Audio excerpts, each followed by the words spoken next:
Олимпијада Пупин.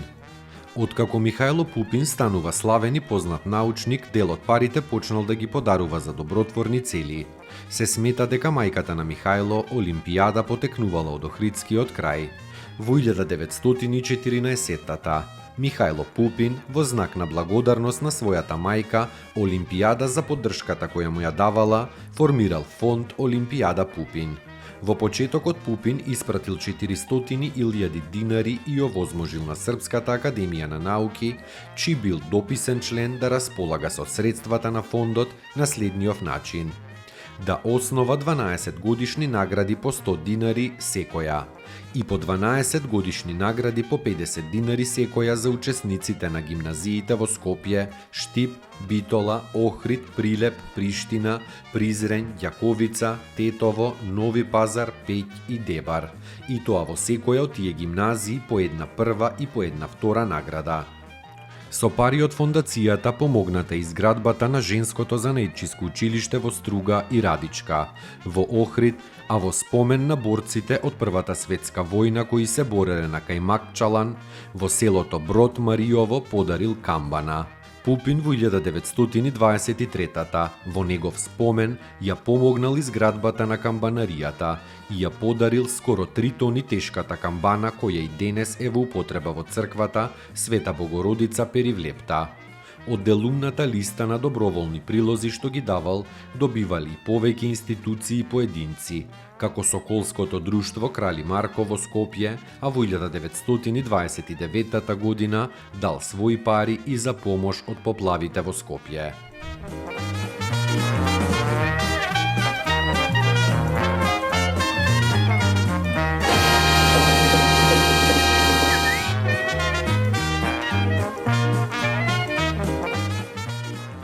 Природно-научниот музеј на Македонија. Музеот е основан во 1926 година на иницијатива на познатиот биолог доктор Станко Караман. Музеот го колекционира, проучува и презентира природното наследство на Македонија. При крајот на 1941 година, музеот се сели во поголема зграда со 5 ката во центарот на Скопје, на улицата Орце Николов број 11. Во 1943 година доктор Тулешков испратил писмо до училишната инспекција на Скопската област, со кое се наредува на учителите да собираат од народот податоци за народни имиња на растенија и животни, за преданија, легенди, митови, традиции и обичаи поврзани со природата. Во годините потоа се преуредувале изложбите на птици, цицачи, водоземци, влекачи, како и на ентмолошката и ботаничката изложба. Покрај тоа биле уредени и 30 диорами со мотиви од природните живеалишта на некои наши карактеристични птици и цицачи. Во 1952 доктор Станко Караман се враќа во музеот.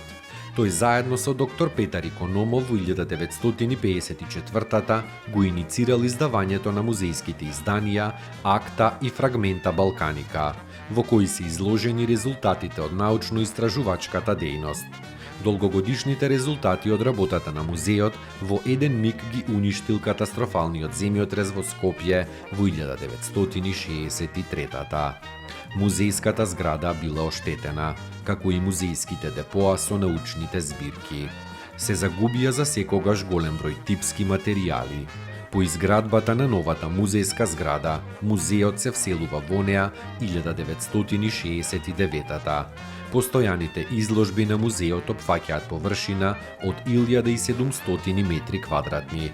Во нив се изложени околу 4000 оригинални експонати, кои се прикажани во витрини и во диорами.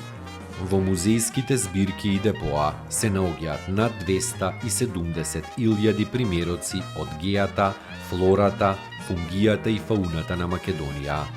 Музеот има фосили со старост од 550 милиони години, единствен минерал македонит, 220 примероци на риби, 213 видови на птици и 130 препарирани цицачи.